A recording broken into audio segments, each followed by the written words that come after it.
It's a special crossover edition of Locked On Anaheim Ducks today as Dane Lewis comes on the program to talk about John Klingberg and a certain EBUG from the last time the Ducks and the Stars met.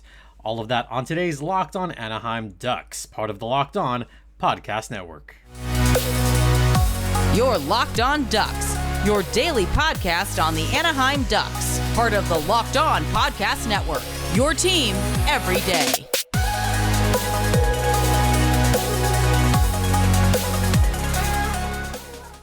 Welcome to Locked On Anaheim Ducks, part of the Locked On Podcast Network. I'm your host, Jason JD Hernandez, covering hockey for over a decade, and this episode is brought to you by Bet Online, which has you covered with more props, odds, and lines than ever before. Visit Bet Online on your mobile device right now. All right, so today is going to be a special crossover episode of Locked On Anaheim Ducks. I'll be joined by Dane Lewis momentarily. Him and I talk a little bit. We're going to talk a lot about John Klingberg and what the loss means to the Stars and how big a pickup this was for the Anaheim Ducks. So that'll be pretty much the entirety of today's episode. As I've mentioned before, we are doing 3 episodes a week until training camp starts. So you're going to see some guests along the summer, and we'll still have content for you throughout the summer, throughout the month of August and the first part of September. So without much further ado, let's kick it over to myself and Dane Lewis on this special crossover edition of Locked On Anaheim Ducks and Locked On Stars. Let's see where this goes today. I'm Jason JD Hernandez, host of Locked On Anaheim Ducks, and to my left, there it is the host of Locked On Stars, Dane Lewis. Dane, how's it going? I'm good. We were just talking about the heat before this, 89 where you're at and 100 here in Texas. Sounds a little bit better to be where you are, but nonetheless excited to be talking hockey and talking about one of the better Dallas Stars players of the past decade. Yeah, let's lead off with that because that's a pretty big signing when it came out on Friday while I was running, of all things. Can't even train without a deal coming out. But the Ducks signed John Klingberg. Now, this was interesting to me. It's a 1-year deal worth $7 million. So first, let's talk about just the contract itself, because were you surprised that it was also 1 year? I was very surprised because I think part of the reason he wasn't coming back to Dallas is he was interested in getting a deal, somewhere around the 6, 7, 8, duration mark. And then wanting to get a really big pay raise because this is probably, he's in this window where this is probably his last opportunity to get, the big paycheck before he starts to get a little bit older. And, with that comes, probably a decline of production, a decline in minutes per game. So I was really shocked to see the 1-year deal, $7 million, a pretty good amount of money to make for one year. I believe that's the amount that he'll be making. But yeah, I was really surprised to see the 1-year deal. And I imagine that's going to put a pretty big chip on his shoulder, and you should hopefully expect a pretty productive year from John Klingberg to acquire that said big deal, whether that's from Anaheim or another club. Right, and the thing that gets to me about this is in that 1-year contract, there is a no trade clause until January 1st, where it's a 10-team no trade clause. I don't think we've seen very many contracts where the no trade turns to a 10-team in the middle of a contract during the season. I mean, I haven't heard many of these. Have you?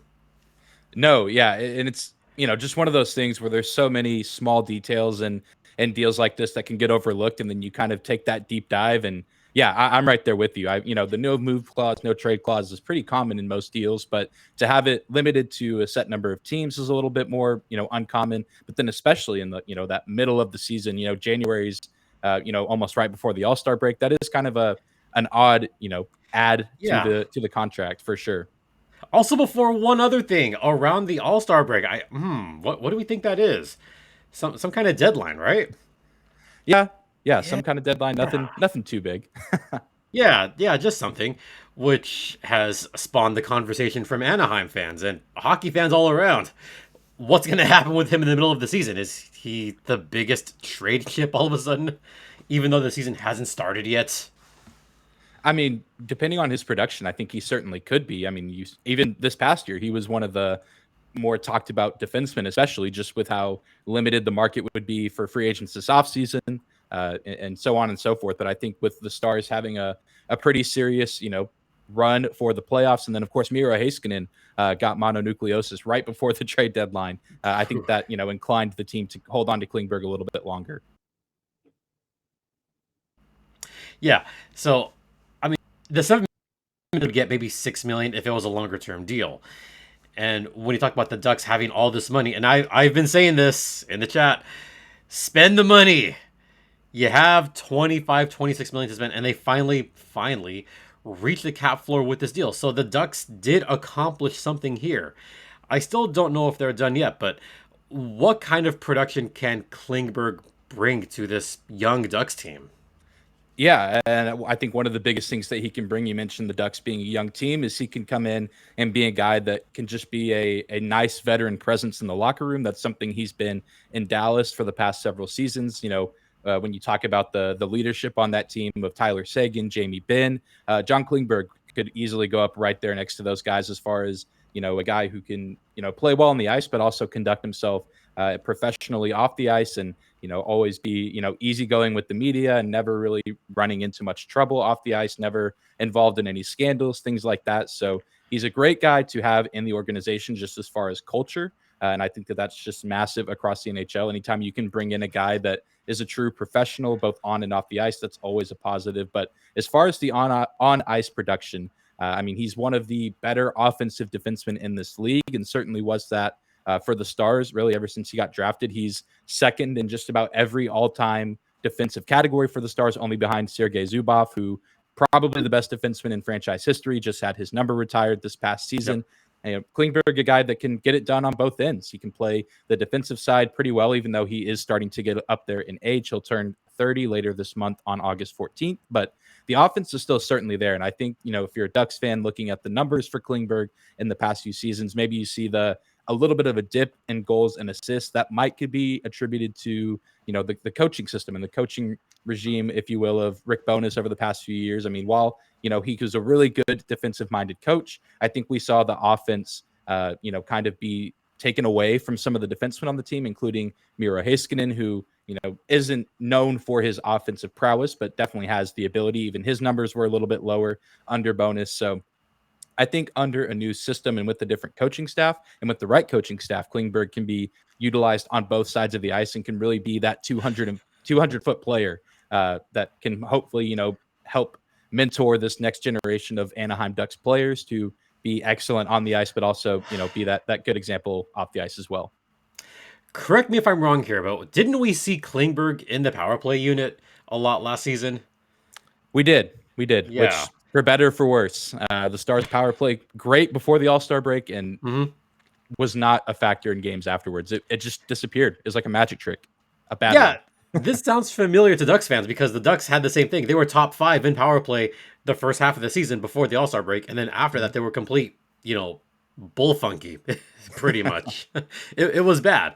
And part of that can be attributed to coaching, which is also a big question mark for the Ducks because Dallas Eakins is back for another season. But at least the assistant coaches for the Ducks right now are accustomed to being good power play guys. And one of those guys I mentioned in past podcasts of myself, someone they stole from the Ontario Reign, Mike Stuthers, he's very good at the power play. And also we've seen Johnson, who was an assistant coach for the Ontario Reign, who, by the way, had the best power play in the American Hockey League. Maybe that'll translate to the NHL level as well. So at least for power play numbers, I have more faith in Klingberg. Not that I didn't have faith in current Ducks right now, but I remember Klingberg part of last season where he just quarterbacked amongst the best in the entire league. Yeah, that's exactly what he's been for this team over the past several seasons. Like I said, one of probably the second best defenseman in franchise history, and that's a huge part of it. Is he can hold his own on the offensive end, and whether it's shooting from the blue line and the puck going in on its own, or just finding the right guy that's in front of the net for a tip in or a deflection, he's just incredibly smart at the blue line. I mean, sometimes he not always perfect, and sometimes mistakes are made, but overall, he's a guy that if he's on your power play unit, that you've got a pretty decent chance to be successful. I think my biggest thing with him is he's very calm, cool, and collected on the blue line, especially on the power play, where he won't bobble too many pucks, right? Right. He'll keep control. He'll bring the puck in. I remember the zone entries for Klingberg; those numbers are pretty good for him overall. So I think in that aspect, it would be a big plus for the Anaheim Ducks, and maybe they can get back to that top 5 in the power play this year, in the first half at least. Yeah, it's all, sometimes starting out well is, a good for the fan base. I know even, last year the Ducks were kind of an underdog slept on team in the first half of the season that took a lot of people by surprise with a lot of the young talent that you have there. So I think, bringing in a guy like John Klingberg could go a long way and maybe extending that a little bit farther than just, the first handful of months of the season. And, we'll kind of have to see what happens with him. Yeah, I bet that he's going to have a good season. And speaking of betting, segue. I bet that the Dallas Stars are still amongst the middle of the group as far as Stanley Cup odds. The Ducks, not so much. But where can one find such odds? Where do you think they could find that? Oh, I'm sure there's plenty of places, but I know you're alluding to, of course, the official sportsbook of the Locked On Podcast Network, Bet Online. Yeah, Bet Online, which has you covered with more props, odds, and lines than ever before.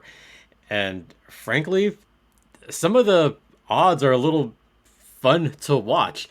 Did you know the Toronto Maple Leafs are amongst the top teams to win the Cup, according to Bet Online?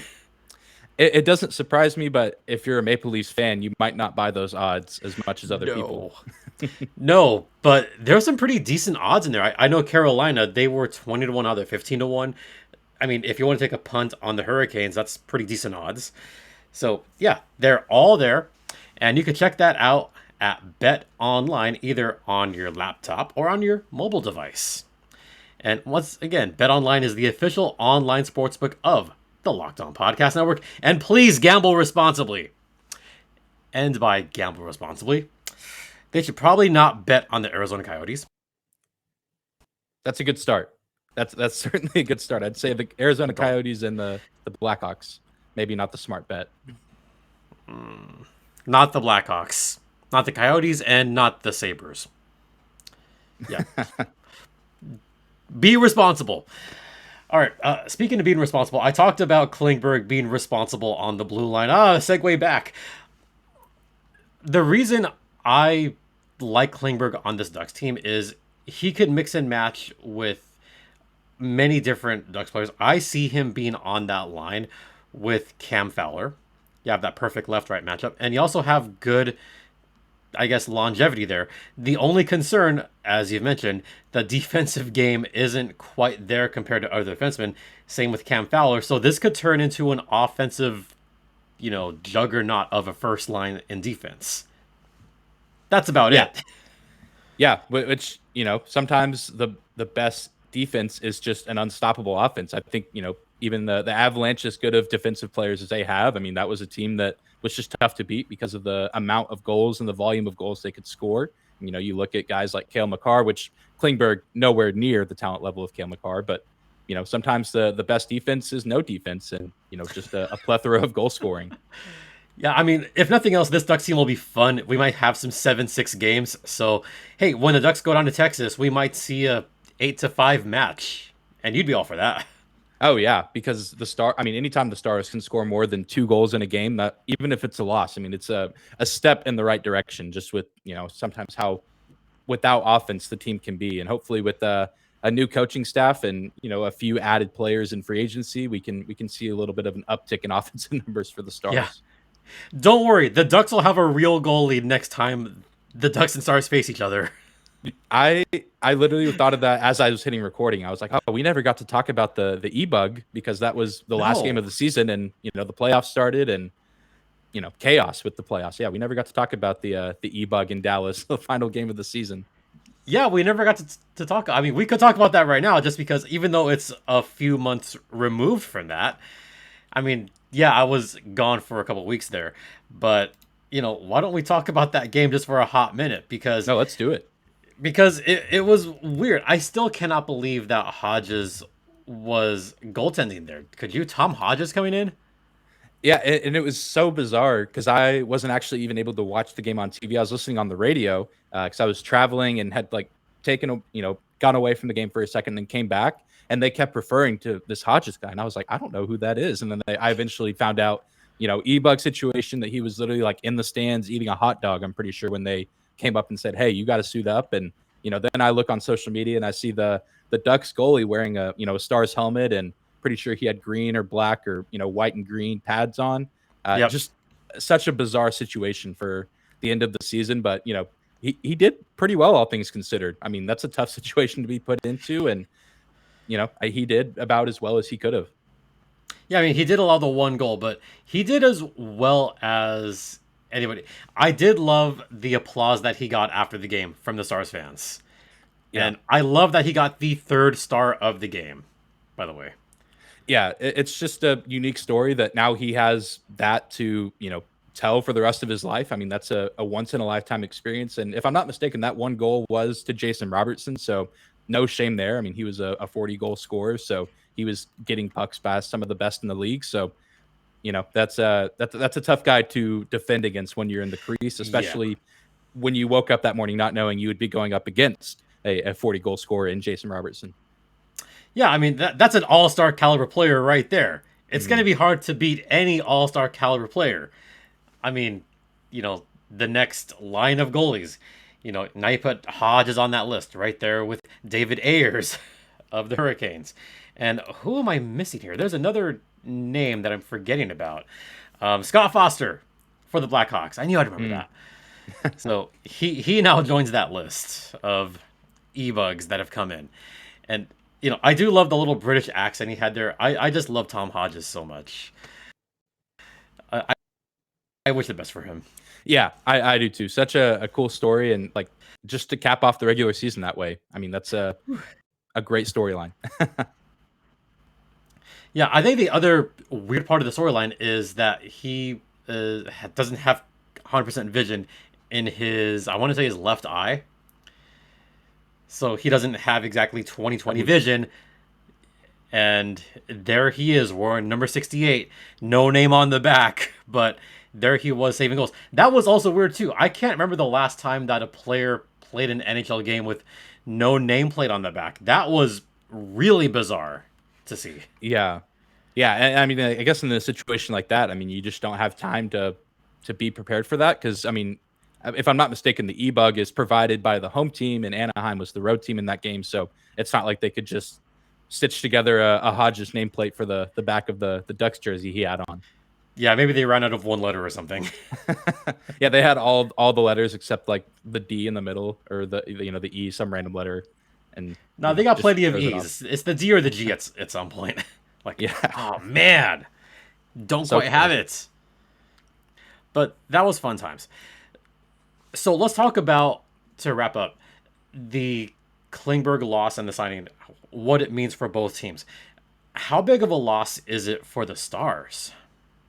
It's a pretty big loss, but it's one that I think Stars fans have come to terms with, just with how long this has been rumored, and it seemed inevitable even after the trade deadline that he was probably going to walk, and we would lose him for nothing, just because this guy has been such a huge piece of this franchise ever since he got drafted in 2010. And before we recorded today, I was looking back at our 2010 draft, only 5 picks, and these are the picks in order. Jack Campbell, who never really played for the Stars. I think he had one game, recorded a loss in that game, but now he's the newest goalie at Edmonton.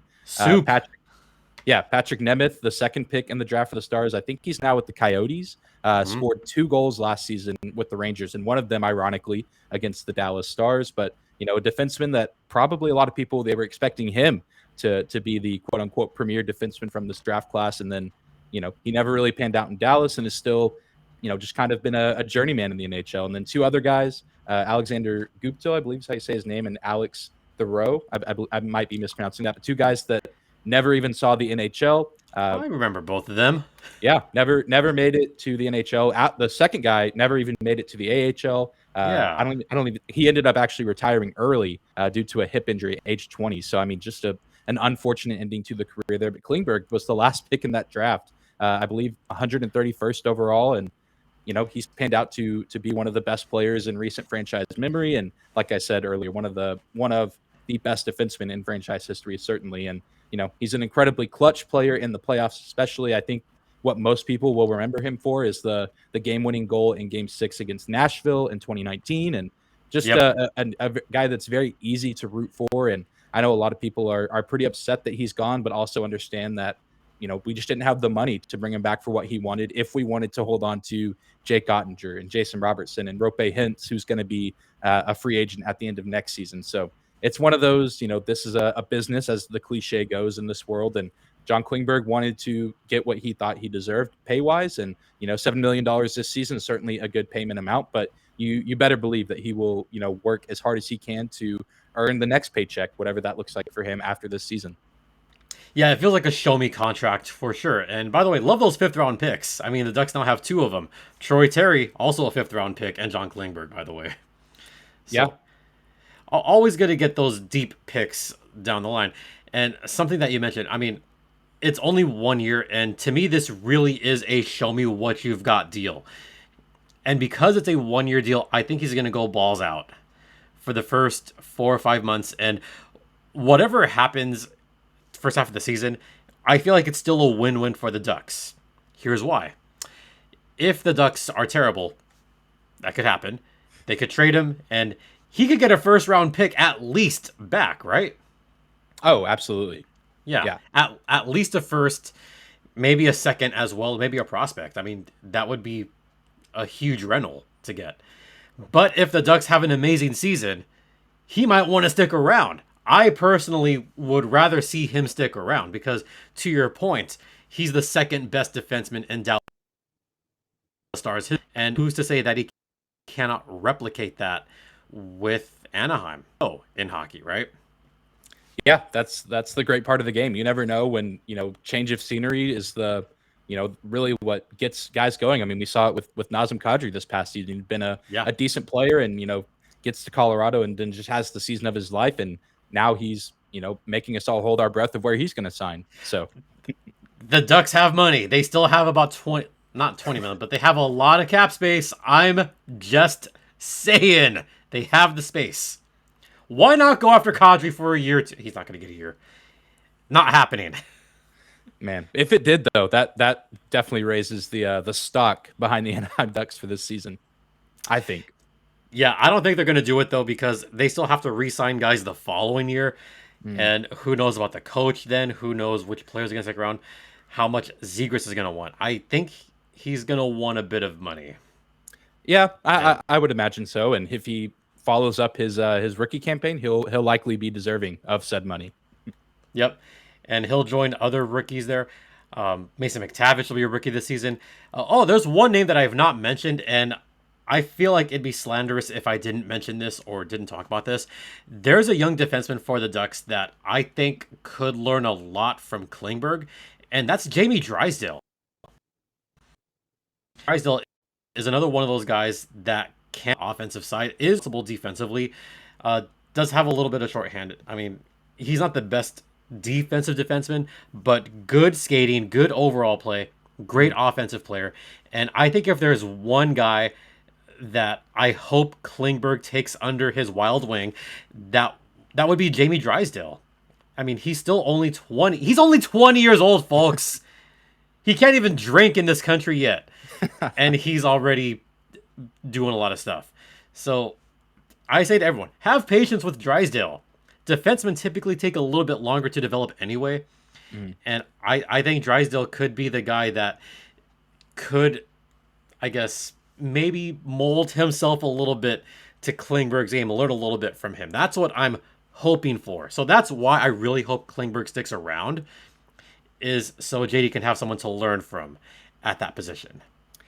Absolutely. That sounds like, right up Klingberg's alley to be the good teammate that he's been in Dallas, that's going to translate to Anaheim very well. And yeah, Drysdale certainly a guy that will likely benefit from, his mentorship, if you will. And I know there's plenty of guys on this Stars roster that probably, relate to that. Thomas Harley is a guy that was finally starting to get some pretty consistent NHL minutes, and he'll probably have to take on a bigger role this season with his absence, as well as Colin Miller, who is a free agent from Buffalo that we got. Never really got to spend time with Klingberg, but I mean, you just talk about big shoes to fill or big skates to fill. I mean, that is certainly the case. Miro Heiskanen, obviously the future here in Dallas as far as defenseman, but there's got to be that second guy that can step in and be, the next great leader of this defensive core. And Ryan Suter, great veteran presence, not as talented as John Klingberg No. at his age, because he is definitely at the back end of his career. Klingberg probably still has 7 or 8 pretty good years ahead of them if he can stay healthy, which he's done a really good job of in his career. That's another nice thing about Klingberg is if he's down, it's for a few games, but then he's typically right back in the thick of things. And to your point, I guess one final thing to mention is conversely, Jamie Drysdale won't have to have the pressure of being on the first line defensive. Now he can kind of relax a little bit, go to that second line, and not have to be the guy at the time, 19 years old. He was supposed to be like the guy at 19. You know how much pressure that is? There's thrown to the Wolves, and there's what the Ducks did to young Drysdale at 19 years old. Poor kid. I mean, I love JD. Don't put all the pressure on him. Let him get to that second line. He'll probably flourish a lot there. That's what I'm hoping for. Yeah, that certainly seems like like any advantage that Drysdale can gain from Klingberg coming, it seems like he will likely get.